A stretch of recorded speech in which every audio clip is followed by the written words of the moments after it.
And we are back. Another edition of the Monday Morning Quarterback Film Study with that man they call DG, who Pretty Ricky, what they call his wardrobe is a contradiction in the wintertime. No. Now, he had to bring it out on me because I wore shoes, and my feet were still cold wearing shoes, but somehow, some way, his shoes with holes in them. Yeah. You claim you not. Wait, is it a claim or is it a fact?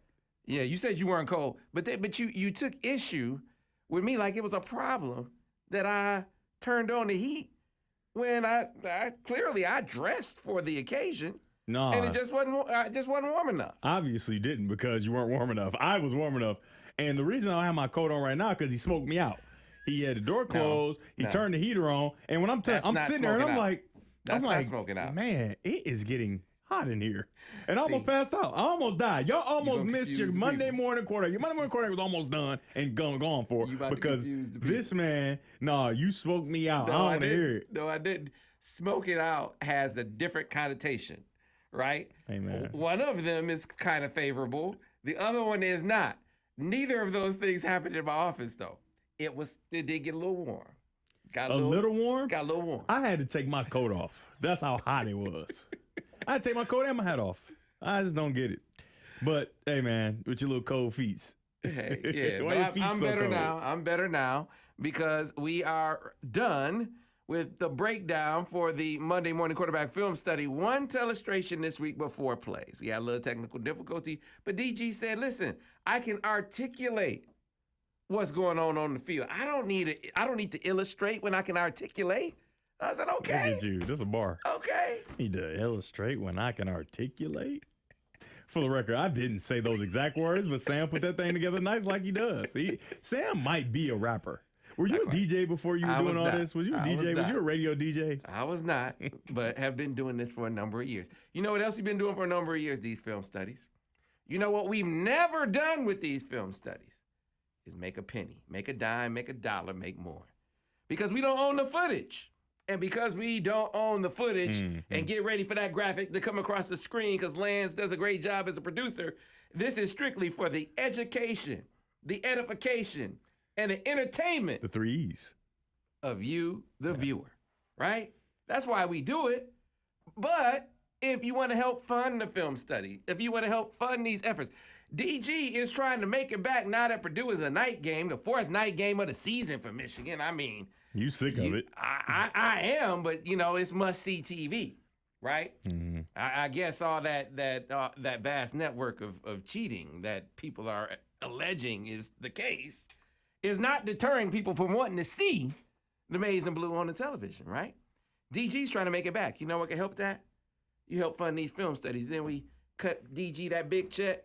It can help with the sauna. It can help with the buffs he has on. It can help with all the stuff that DG gotta have. Gotta have. I just want to give a shot because we put the PayPal. Oh yeah. PayPal link is you can click the PayPal link right there in the comments. You can click the PayPal link in the description. It'll take you right to DG's Fund the Film Study PayPal page. All the guys have their own Fund the Film Study PayPal page, and DG's is working pretty well, but it still can do better. Give, big shout out to Jerome Huff and Ashley Haynes. Yeah, shout out to Ashley Haynes. Your deal came through, and I do appreciate you. So why did you give Ashley a bigger shout than what's was his it name? bigger? I mean, her funds were a lot bigger. Is what I'm saying. I don't want to put her out there how much it was, but you know what I mean. Is Ashley from Hawaii? Is that who it is? I don't know Ashley Haynes. I do not know Ashley Haynes. Okay. Sam Webb. Okay. I'm just wondering. I just want to give Ashley Haynes. No. Yes, you did. I did get it not from Ashley Haynes. But so we just got a lady. Wait, there's an invitation out there? Hawaii. Hold on now. Yes. Where? Yes. Who is it? Where is she? The lady said in the comment a couple weeks there. ago. Let's go. DG, you can come to Hawaii with me. As soon as after Thanksgiving, I'm free to go. Right? All of December, I can't wait. It's a perfect time to go to Hawaii too. But I'm just trying to what is wrong with you, Sam? What is wrong with you, man? Let's break down these plays. Thank you. Well, please. Look, we got to fill some time this week because, good grief. Michigan State's terrible. They are. They're not even worth They're terrible. And we knew they were terrible. Michigan's never been that bad. Ever. I can't. I mean, maybe, I don't know, Stone Age something. But dang, 49-0, that's wild. You seem to take great joy and pleasure in that. 49-0 is wild. I can't wait because, you know, the whole 40. It always never makes sense, the whole minus 43 thing, because I play quarterback. So, like, I'm not a running back. You know, I got sacked. I mean, what do you want from me? I catch the ball, get tackled. I mean, I can't. You know what I mean? So, but they use that as they shot. Oh, I don't know why you're talking minus 43. And so now it's just like 49 minus 49-0. I mean, what do you want from me? 49-0. That's any Michigan State fan that has something to say to me. And you know, I don't really try to do the whole argue with people who didn't get in the arena, because I never even have these problems out of Michigan State players for them. I don't have these problems out of them. They don't talk crazy. We all cool for the most part. It's one linebacker that's like, he just can't let it go. Like, bro, you're grown up. Like, you got kids. Like, nobody cares about that. Okay, just relax. But I ain't gonna name his name, but he's lame. You know what I mean? It's like, even his own teammates be like, well, I don't know why he act like that. Like, we're grown-ups, all that. You know, we can go a little back and forth, but you're like serious, like whatever. But anyway, I don't like to really argue with people who haven't been in the arena. But you know, they always, sometimes I'll be on Twitter or X or whatever, and then, you know, I just like, I feel like a little argue, a little back and forth, I'm a little bored, and it's just like, I'm not saying nothing. Either I'm a laughing faces, maybe 49 of them, still haven't decided, depending on how my thumb feeling that day, 49 laughing faces, or just 49-0. I'm not. That's my only reply. I don't have anything else. That's it. I can't. I'm not respecting that. Come on, man. Don't talk to me about nothing. Leave me alone. Especially if you didn't play. But if you didn't play and you want to talk crazy, I'm gonna give you what you asked for. I'm gonna remind you of this devastating occurrence that happened. Hey, man. But for the record, I'm cool with a lot of Spartans, older, you know, people who didn't play, people that, you know, are just dudes that, oh man, you're a good dude. You just happen to choose the wrong school. Fine. And that's kind of a little jokey back and forth. It's fine. And then players, they're my boys. We good. You know, not too close, but we good. We cool. But it's just these goofy, like, internet dudes that just be like, and then I go, they got like 36 followers. What are you doing, bro? What are you doing? Just go get you some business, okay? Just be on Twitter and look at stuff. Stay off of come on. Hey, that's the one opportunity they have to touch One you. opportunity. Hey, man. 49-0. They can get your attention. 49-0. They Dang. get your attention. That's crazy. So. But I hope they do better. No, you don't. Let's go ahead. Let's go ahead. JJ was outstanding. Dang near perfect, man. Dang near perfect. It's like I've talked about it every single week, and it's almost redundant, if you will, that, you know, he just continues to improve. And today, I mean, not today, but in this game, I think he flexed his superpowers just a little bit more, right? Because it's fair for me to say now, because I noticed it. I don't know how many people noticed it. He got banged up against Bowling Green, and then the following week, you could see it was still lingering a little bit. All that's gone, right? He's completely healthy. I mean, as healthy as you will be during a football season. He's healthy now. He's moving fast again. And there were some free runners that got in there, and he avoided them and created.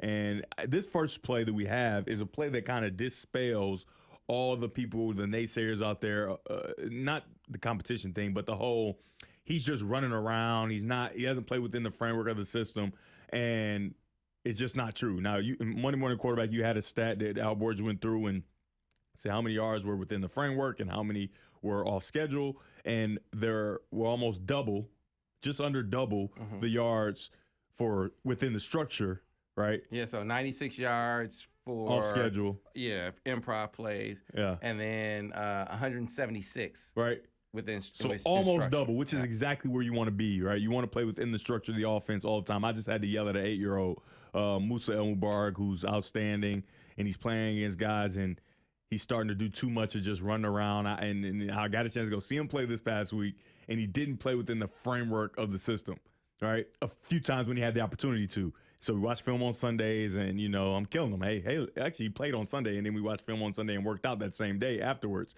just because this is what we do or whatever. And I'm just letting him know, you can't always do that. You can't always play on that third play, make it up, just backyard. But you can't play football that way.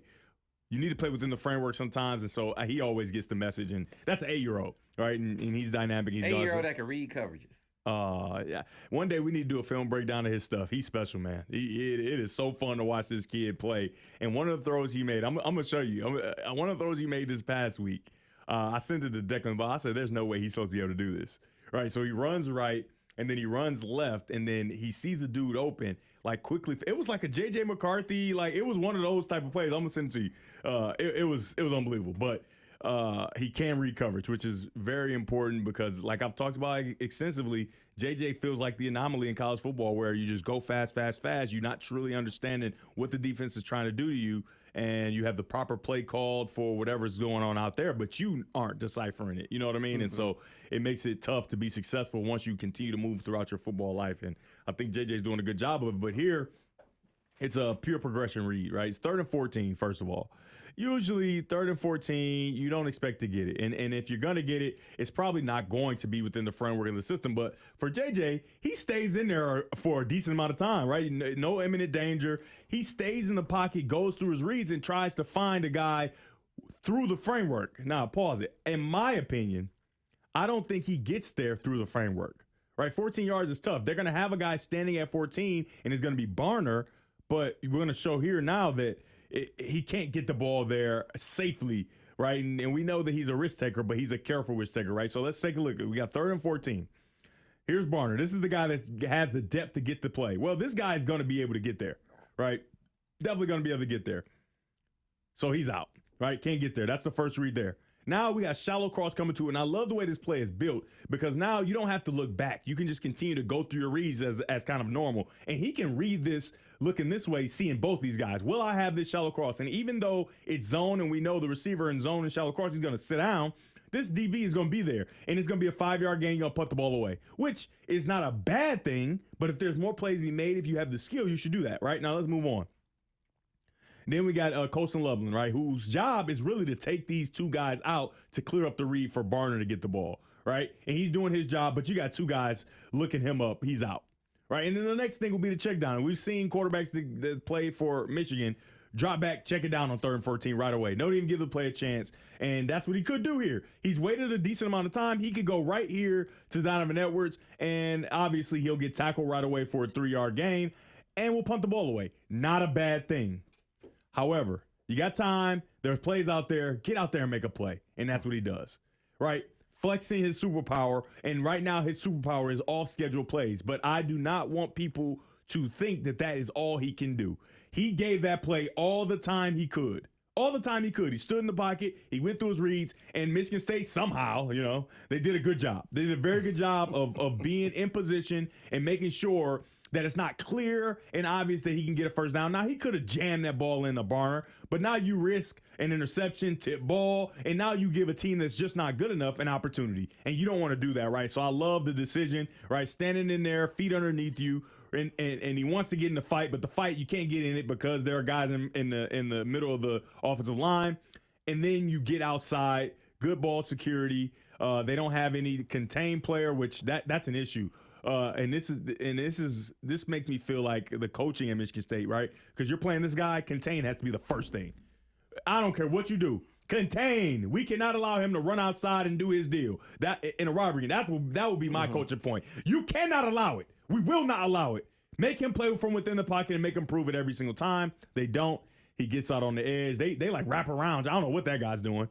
And this is an outstanding throw. And I just love these tight ends, especially Garner. He is really emerging as a guy that can be trusted and a guy that makes combat catches. And I describe those as the catches where you make the catch, combat right away, a guy hitting you or trying to get it out, and you still make the catch. And so it's already super attractive for a guy his size, right? A guy, for a quarterback, I see a guy that big. As much as I love Jeremy Gallon, I would much rather throw to a guy that big, period. It is what it is. It's a much easier target to throw to. You can see him. He's big. He's tall.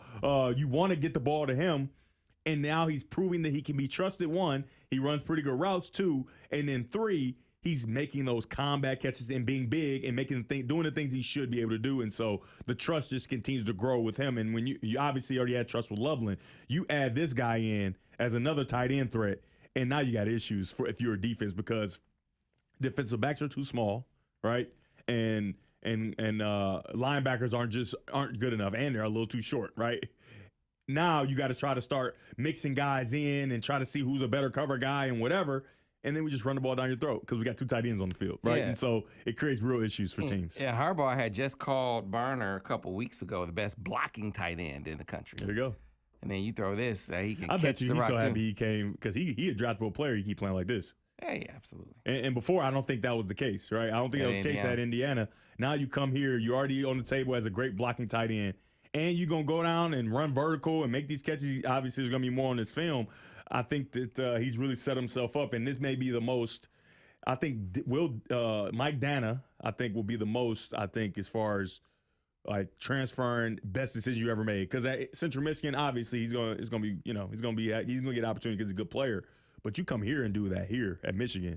It's a little different, right? You're playing against time. You can actually play. I know you can play against good competition because you're playing every week in the Big Ten and whatever. So I think that was truly super beneficial for Mike Dana. But I think this tight end, Barner, could be next up as like, man, we had no idea. And now we do. Yeah, I think either him or Olu. Olu. Yeah, Olu was a dog, though. I think Olu was going to be fine regardless. Yeah. But I think Olu was in it. I think it would go Dana. I think it would go Barner if it continues at this rate, and then I think Olu will be third. Even though that's cool, it's fine. But yeah, he did come over and he solidified himself as that top center in the country. Yes, he did. All right, so the rest of the plays you're going to be articulating. Yeah, I'll just articulate. I mean, it's not a whole bunch. Everybody saw the same game. I mean, what? What do you want from me? What do you want from me? What do you want? Hey, you like my hoodie? It says comfort. And that's what I try to be. Be careful. Oh, you see what old boy from Oregon did? What he did? Devin. I don't be on the internet, man. He got rubber. This was a couple weeks ago. Okay. He was talking about milk the clock, and he started milking. I didn't milk nothing. I just said, look at the words on my shirt. I can't stand you. I thought you were saying I was trying to sell this. I was just saying I think it's cool because it says comfort, and I'm just trying to be comfortable, and you smoked me out over there. You made me all hot. You made me all hot in the office. Stop using that term. You know what you said? I smoked you out is like saying you don't call the back shoulder. You got that whole diatribe last week. You don't call the back. I did not smoke you out. I didn't smoke, and I certainly didn't smoke. So I did not smoke you out of the room. It got a little too hot in the room. You had the heat on hell is what you had. Can we say hell? We can say hell. You had the heat on hell. That's the problem. That's what my mama used to say. Who got the heat on hell? Turn the heat off. You was dressed like Chandler Jarrow in The Golden Child. You I don't know what that is or who that is. You don't know what The Golden Child is? That's Eddie Murphy movie, though. That's an Eddie Murphy movie. I never watched it. Never watched it. You get Trading Spaces. Trading Spaces is my as many jam. wardrobe ideas as you got from Prince Hakeem. You know, do you know that Coming to America is my favorite all-time movie? I did not know that. Yeah, so I don't even be trying to dress like him, but I guess because it's my favorite movie, it just happens. Yeah, I literally that's my favorite movie all time. So when they first said that, that's why they didn't get blocked. I said I like that. Yeah. I think I subconsciously was probably going for that. Well, you would get a lot more wardrobe ideas. My son works. Watch it Golden Child. You get some wardrobe ideas. I don't need no wardrobe ideas. Leave me alone. Yeah, you do. Moving on to this. All these warm items you want. All right, moving on. This next play, Michigan is up 7-0, and DG, take it away. Yeah, I mean, once again, playing quarterback at a very high level, but doing the extra, flexing the superpower. And I didn't even plan this like this, but this seems like the episode of him flexing his superpowers because he's getting the opportunity to do that. This is a special play. I would say 3 guys in the country that can make this play. I think the kid at pause it for me. I think the kid at Florida State can make this play. I think Caleb Williams can make this play, and I think JJ. I don't think anybody else is fleet of foot enough or I don't know. I really don't know what the word. I think I'll just go with fleet of foot, but his ability to get out of trouble in imminent danger, right? This is real danger. This isn't like perceived. He's not seeing ghosts. This is a guy about to tackle you. Mm-hmm. And somehow he doesn't even get a finger on him. All right, and as much as we say, Michigan State's not very good, they got some good football players, right? These are still Division I football players. Other schools wanted these kids, right? And this isn't coaching. Once this guy gets in a position to make the play, this is him versus him. This isn't the coach scheme or anything like that. And he beats him like a drum. So I think that he's playing at a high level. Obviously, he plays within the structure, but when you don't allow him to play within the structure, he is getting down on everyone. So let it play. Now, freeze it there. Right here, first of all, he doesn't see him right away. He's looking to the left, and if you look downfield, can you even see our white jerseys? No. Yeah, they're covered up by black jerseys. They did a good job, right? You actually got exactly what you want because the twist that they created, right, kind of hurt our offensive linemen. They got the shoulders turned, so they're not able to really get back, and so they get hurt by the twist. But this offensive line plays so well all the time, especially in pass protection. It should be like a given that the quarterback should help them every once in a while, right? Because they're playing against Division I players, right? So they might get beat, they might get schemed out of position, but he's looking to the left, and like a cat, he sees him right away and does just enough to get out of the way, 2 hands on the ball, and it's like he's not even there. It's like the guy is not even there. Let it play. He gets away. Whoop, gotcha. Didn't even touch him. Guys, that's a Division I football player. He didn't even touch him. And Bowling Green, poo-poo Bowling Green. Okay, got it. You poo-poo East Carolina. Okay, cool, got it. But now he's doing it against as much as the scheme isn't good and they're not a good team, that's an individual Division I player against another Division I player, and he didn't touch him. Yeah, and that's in a phone booth. You made the distinction between this. It's the same play that we just showed with Barner, but similar. You drew the distinction that this time he did it with imminent danger. With real danger. Yep, imminent danger. I stole that from Harbaugh. I remember he used to say that a lot. Something about imminent danger. I'm like, oh man, that's a good thing. But yeah, there is imminent danger here, and he makes a play yet again. So and Roman Wilson continues his tear on college football as far as touchdowns are concerned. Yeah, what I like is JJ, he'll take whatever you give him within a route combination, he can hit every one. There is no route he can't get to. There is no route. He can throw the go. He can throw the deep post. He can throw the corner. We've seen him throw the digs really well this year. Obviously, that field out, right, where you're left hash, and then you get in the NFL, the hashes are a lot closer. But you're on that left college hash and throwing it all the way outside the numbers. He's done it all. He's made every throw off schedule. And remember, some of these plays we didn't hit off schedule, right? So I think it's been a kind of a emphasis. I think maybe in the offseason he put emphasis on, we need to hit on these. We need to make sure we hit all these off-schedule plays because it's going to make our team much more dynamic. All right. On to the next one, as they say, DG, as we bring up another impressive play by Mr. McCarthy. Mm-hmm. And so we know it's a free play. And for me, when it's a free play, you got to get a lot out of it. You have to. You have to get a lot out of it. We don't want incompletion. We don't want 5-yard gain. We already have 5. I want to go get this ball in the end zone, right? And so with the offside, look at him. He's like, what do you want me to do? What do you want me to do? Look at him. He's like, what do you want from me? This dude, he's 7 feet tall, 300 pounds, right? So pause it there, right? This ball, he's about to throw it. And the guy he's going to throw to is right there on the hash, right? Colston Loveland. And for everybody that talks about quarterbacks and why can't he do it and blah, blah, blah, blah, blah, does that look open to you, Sam? No. If you're the quarterback and you're in the fire right now, would you throw that? No. Probably not. Right? Because it's not it don't look attractive, right? Yeah, he's running the vertical and the dude's on top of him. He's running the vertical and the dude's on top of him. And then in the seam, everybody talks about how back shoulders on the outside. But remember last week, this is like a little foreshadow. Remember last week I talked about it. Back shoulders aren't just for outside. You can back shoulder inside guy, right? You can back shoulder double move. I think JJ watch our show. He got to, because he always trying to prove me right. Right? He had the thing where he threw it and I defended him and he was whatever. And then a couple weeks later, he did the exact same thing. I got you, DG. Basically is what he's saying, in my opinion. And then here, last week I say, hey man, everybody think you can't back shoulder. You can back shoulder anything. You can back shoulder a seam. Here's a seam. And the guy's on top, conviction, drives this ball on the back shoulder up the seam, touchdown. Unbelievable. Right? Look at where this guy is. This is not an open receiver. But can you throw him open? Absolutely. Absolutely, you can throw him open. And so that goes along. That furthers the point we've made all year about the ball placement and how elite it's been all season. And that's not competition. Where he's placing the ball is not who he's playing, if that makes sense. So that transfers. Ball placement transfers into other games, right? He's dealt with pressure. Dealing with pressure, no matter who it is, it transfers, right? It translates to success against better competition. And so I think that the point we've made is that stop looking at the competition and look at what this kid is doing on the football field. So I want to seize upon another point you made so you can reiterate it. You know I love reiterating points when I'm right, too. So go ahead. Let me go ahead, say it, because you know me. You know I love to reiterate a clear point that was correct, which a plethora of them. It's a smorgasbord of correct points. You know, he's pick one. The day I lost my voice talking about Ohio State, and I was giving you an analogy saying everybody can't do it like DG, because you didn't know where I was going with it. Yeah.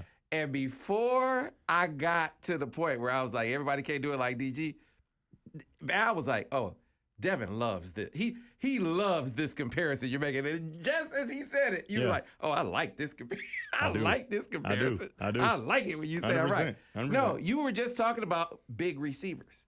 You look at a 6'6", 240-pound guy against a DB. If you place the ball right, you know he could box him out, right? How much of that plays into the thought process too?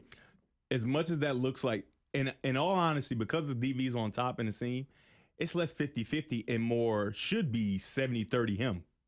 As much as it's that, throwing to a guy that size that makes combat catches and whatever, that is a 80-20 ball.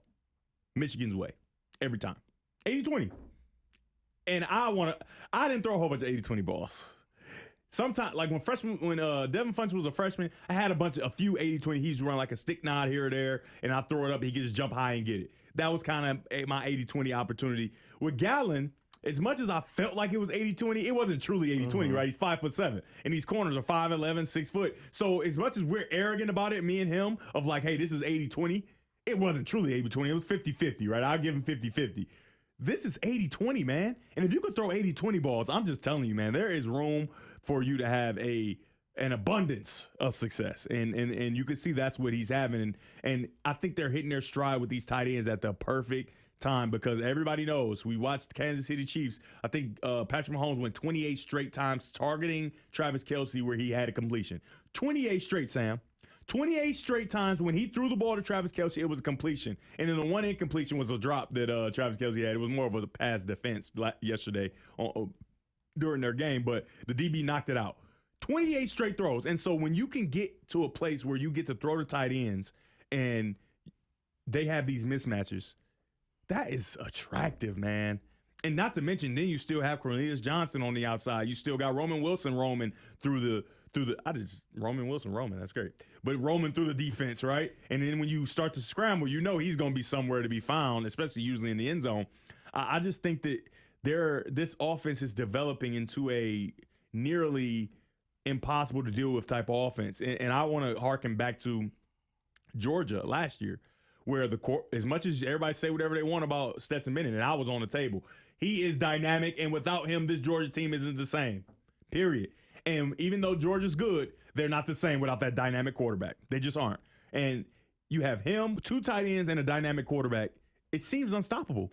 And that was kind of the formula for Georgia, even though they had some nice pieces at the receiver position. Their main focus was dynamic quarterback, off-schedule plays, playing within the framework when you can, and then these 2 tight ends are going to create mismatches that can't be dealt with. And Barner's really elevating to that guy that seemed – and then it was a close-up on his face, and his face paint with the dark face, man, and the I think it's scary.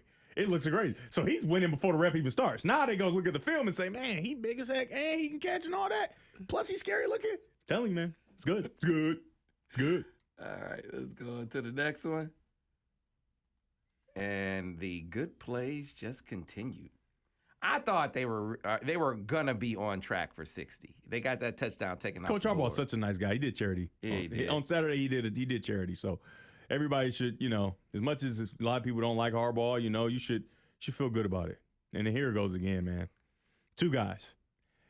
So this guy got a hand on him. So I'm gonna say, this is my knock on JJ. Don't let him touch you next time, right? But he's got him cornered in a phone booth yet again, and he pulls through conflict climb, right? Get that right foot and that right hip out of the way, strong enough to make sure he can't bring you down. And then, like a cat again, look at this. Look at this. There's no way I don't care that Michigan State's not a good team. There's no way there should be a play made here unless he retreats and throws the ball down the field or something, or throws the ball away. There's no way he should be able to make a play. But the fact that he's so calm and able to make this play is a special trait that everybody doesn't have. I mean, that is textbook conflict climb, get the ball out of the way, clear that hip, make a miss, and then when he gets in this position, right? 27. His ACLs are down.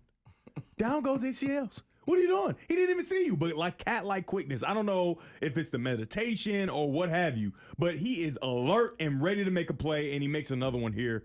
Gets on the edge, and I'm not saying he's Lamar. I'm not saying that. oh yeah, no. But that's what it looks like. That's what it looks like. That's what it looks like, especially within that small space. We see Lamar do it all the time, and I'm not saying that he's as fast as Lamar. That seems it seems ridiculous. But then when you see stuff like that, it's like, well, is it that ridiculous? Right? The short area quickness that he's putting on display is really good. And honestly, I think it's better than we saw last year. Last year we saw that he was fast, but we didn't see that short area quickness. And I think a lot of credit has to go to the strength coach and the strength staff. Herbert, I think that I remember I got a chance to go watch them work, right? Go watch them work out as like a workout. I took all the young kids that I work with. We went because I wanted them to see what it's like, right? Because everybody just shows you all the glamour, these plays and blah, blah, blah, and 7-on-7 and throw it. What about the dog days of like competing fiercely with no footballs? So I took them to work out, took them to see it, and the stuff they were doing, and obviously everybody has technology and whatever, but they got these indoor boxes of like helping you learn how to have quick twitch muscles, and like those things I think can be developed. And I think that he's developed physically even more than he was a year ago or a year before that. And that's really helping him. So that short area quickness, I'm going to give some, obviously he has some natural gifts, but I'm going to give some of that to Herbert, the strength coach, of getting these guys prepared to be the most dynamic athletes on the field. And so it goes back to my point of it's not just JJ. It's offensive coordinator. It's quarterback coach. It's Declan Bile. It's Denigo. It's Tuttle. It's everybody working together so that this one guy can have great success. And that's what the good teams do, I think. And so I don't know who those guys were for Stetson Bennett at Georgia. And I don't know who those guys are for Michael Penix at Washington. But I know those guys here, or the guys that I named, they're doing an outstanding job in helping keep this young man heads and shoulders above the arrest. Yeah, man. And it's great that he has a great head on his shoulders. Yeah, of course. Because he's not a guy who's a fan of himself. You know what I mean? That's too much of a fan of his. Everybody want to be a fan. Loves themselves, of course. Yeah, but you don't want to be too much a fan of yourself. I love myself way too much. That's just kidding.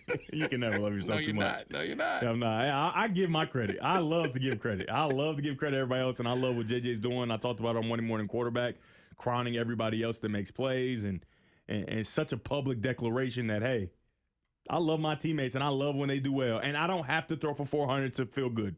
I feel good no matter what. If we're winning, I feel good.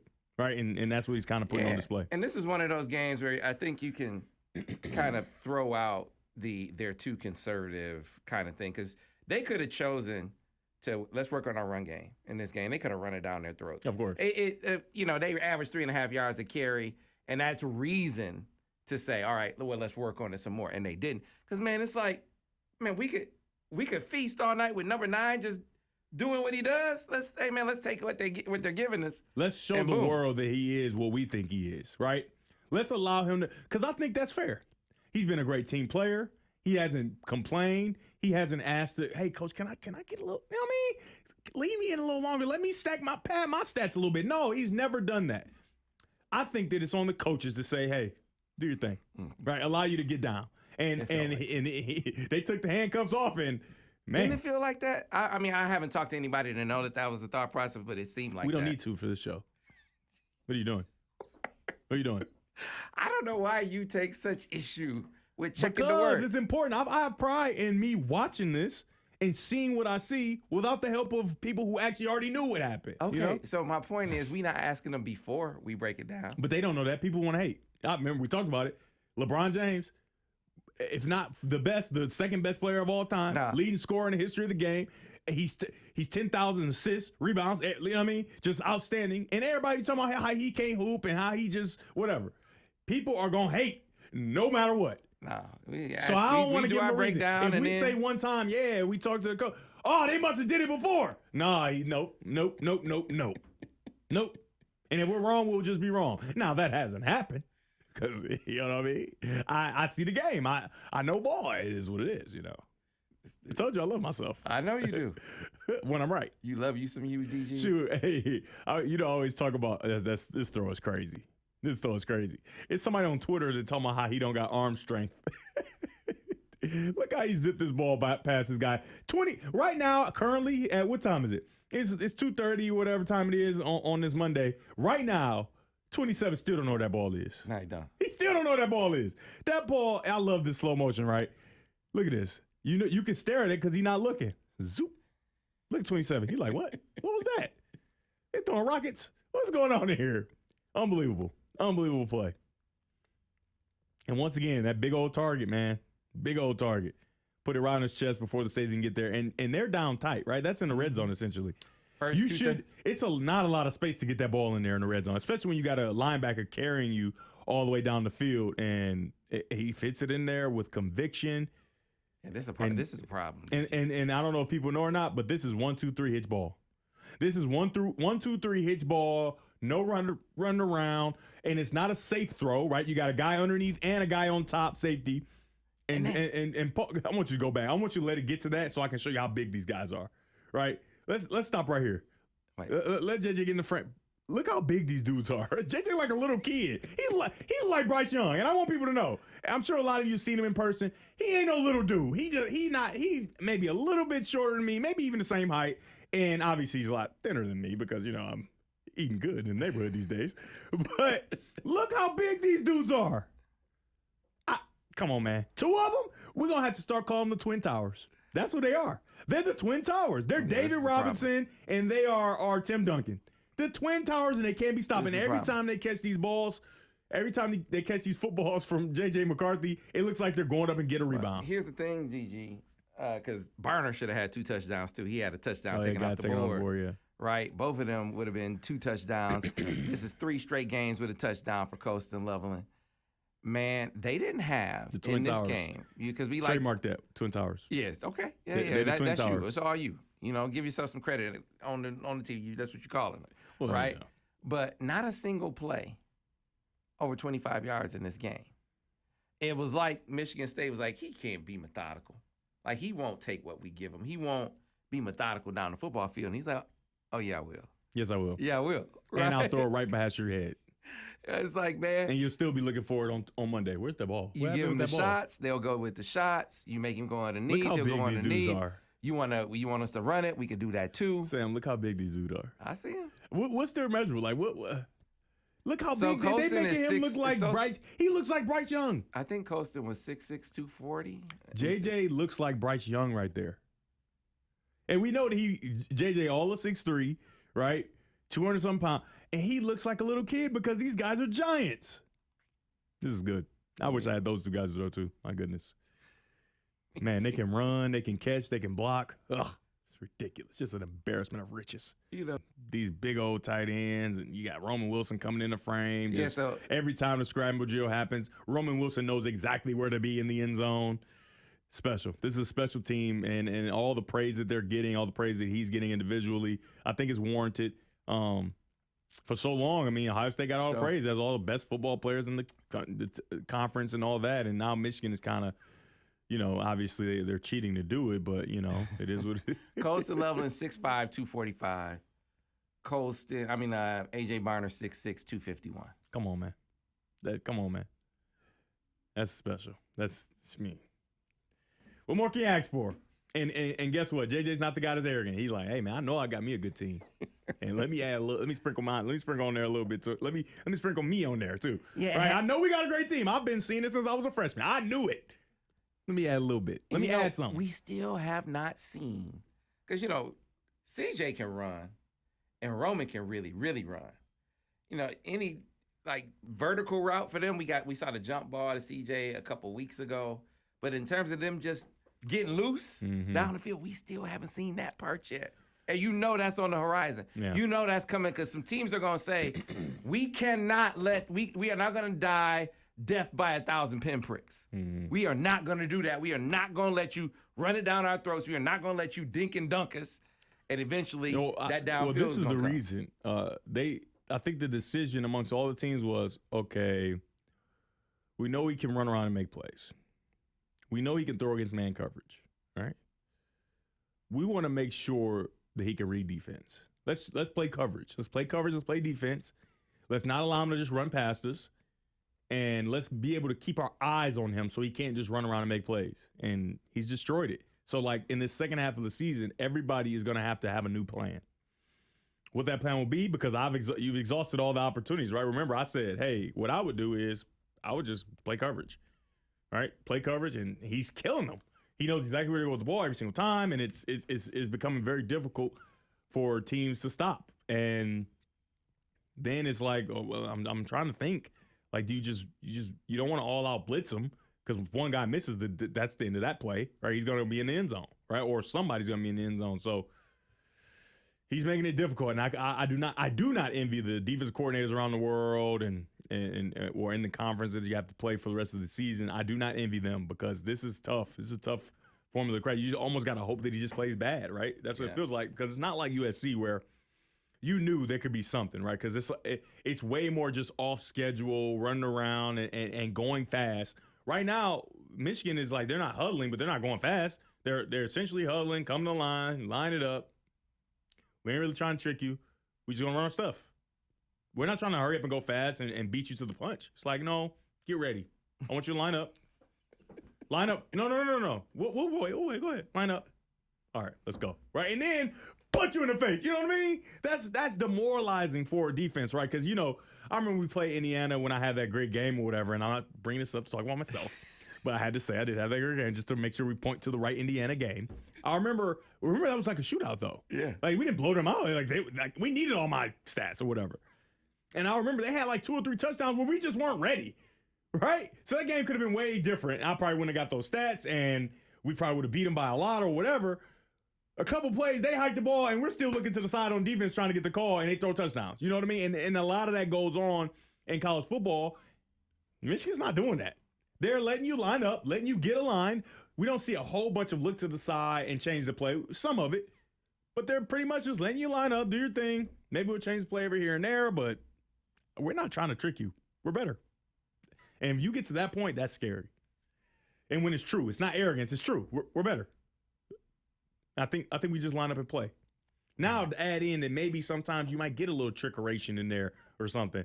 Now you get real scary, and so it's fun. It's fun to watch. It's fun to break down. It's boring a little bit, because you're just playing good. I mean, I can't even critique the guy. Uh-huh. I'm trying to critique him. I'm trying to critique him. Yeah. And he wants me to. It ain't a whole bunch out there, man. It's not a whole bunch out there right now, and that's a positive thing, especially after this game, because he was playing children of the poor. I mean, deaf and the blind.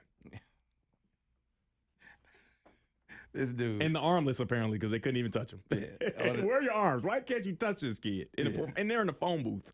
Yeah, on a different level. Well, folks, that's going to do it for another edition of the Monday Morning Quarterback Film Study. You know how I always close these things off. We do not own the footage. Mm-mm. Because we don't own the footage, we get no sponsorship, no advertising. We make no money off the videos.